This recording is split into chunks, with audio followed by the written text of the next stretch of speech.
అందరికీ నమస్కారం. అశోక్ సారు నిరుద్యోగుల గురించి గత 4 రోజుల నుంచి అమరణ నిరాహార దీక్ష చేస్తుంది మనందరికీ తెలిసిందే. గ్రూప్స్ పోస్టులు పెంచాలని గ్రూప్ 1 కానీ గ్రూప్ 2 గ్రూప్ 3 కానీ ఎస్ఐ కానిస్టేబుల్కి సంబంధించి జీవో నెంబర్ 46 రద్దు చేయాలని, డిఎస్సికి సంబంధించి మెగా డిఎస్సి 11,000 పోస్టులు కాకుండా 25,000 పోస్టులతో మెగా డిఎస్సి వేయాలని, డిఎస్సి కంటే ముందు టెట్ కండక్ట్ చేయాలని గత 4 రోజుల నుంచి అమర నిరాహార దీక్ష చేస్తుంది మనందరూ తెలిసిందే. గత గవర్నమెంట్లో కూడా ఇలాగే నిరుద్యోగుల కోసం పోరాడిన వ్యక్తి మన అశోక్ సారు. ఈ గవర్నమెంట్కు రావడానికి నిరుద్యోగులు అనేది ముఖ్య కారణం మనందరూ తెలిసిందే. ఈ గవర్నమెంట్ రావడానికి అశోక్ సార్ పాత్ర కూడా ఎంతో ఉన్నది, మాలాంటి వాళ్ళ పాత్ర కూడా ఎంతో ఉన్నది. స్టూడెంట్స్ని ఏకం చేసి గత గవర్నమెంట్ని నిరుద్యోగులకు అన్యాయం చేస్తుందని గత గవర్నమెంట్ను పడగొట్టిన చరిత్ర మాలాంటి వాళ్ళది కానీ నిరుద్యోగులది కానీ, ఈవెన్ అశోక్ సార్ది ఎక్కువ పాత్ర ఉందని అనుకోవాలి. ఇప్పుడు కూడా కాంగ్రెస్ గవర్నమెంట్ వచ్చిన సంవత్సరంలో 2 లక్షల ఉద్యోగాలు వేస్తున్నారు కాబట్టి 100 రోజులు అవుతుంది కాబట్టి ఇప్పటి వరకు 5-6 వేల పోస్టులు మాత్రమే, అంటే గ్రూప్ 1 ఒక 61 పోస్టులు మాత్రమే పెంచింది. గ్రూప్ 2 గ్రూప్ 3 గత నోటిఫికేషన్దే ఎగ్జామ్ డేట్స్ ఇచ్చింది. గ్రూప్ 2 గ్రూప్ 3 పెంచాలని,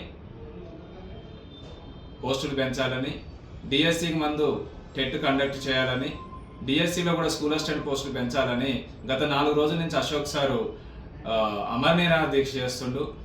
ఆరోగ్యం చాలా క్షీణించింది. దయచేసి కాంగ్రెస్ గవర్నమెంట్ ఇప్పటికైనా, మేమందరం తెచ్చుకున్న గవర్నమెంట్ ఇది, మేము కాంగ్రెస్ గవర్నమెంట్కి వ్యతిరేకం కాదు.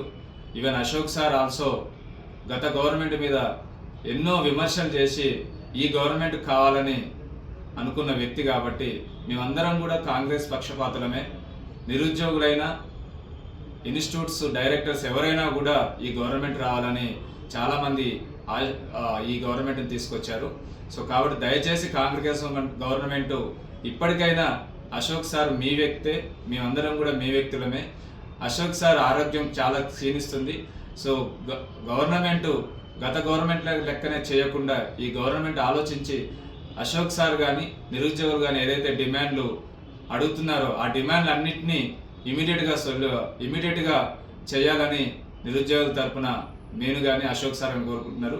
అశోక్ సార్ ఆరోగ్యం బాగా క్షీణిస్తుంది. దయచేసి ఈ డిమాండ్ త్వరగా గవర్నమెంట్ పాటించాలని, గ్రూప్ పోస్టులు పెంచాలని, డిఎస్సికి ముందు టెట్ కండక్ట్ చేయాలని, మెగా డిఎస్సి వేయాలని, అండ్ జీవో నెంబర్ 46 రద్దు చేయాలని నేను కూడా డిమాండ్ చేస్తున్నాను. ముఖ్యంగా అశోక్ సార్ ఆరోగ్యం క్షీణిస్తుంది కాబట్టి ఇమీడియట్గా గవర్నమెంట్ ఒక క్యాబినెట్ మీటింగ్ పెట్టి త్వరగా నిరుద్యోగుల కోసం ఈ డిమాండ్స్ అన్నిటిని కూడా తీర్చాలని కోరుకుంటున్నాను. Thank you.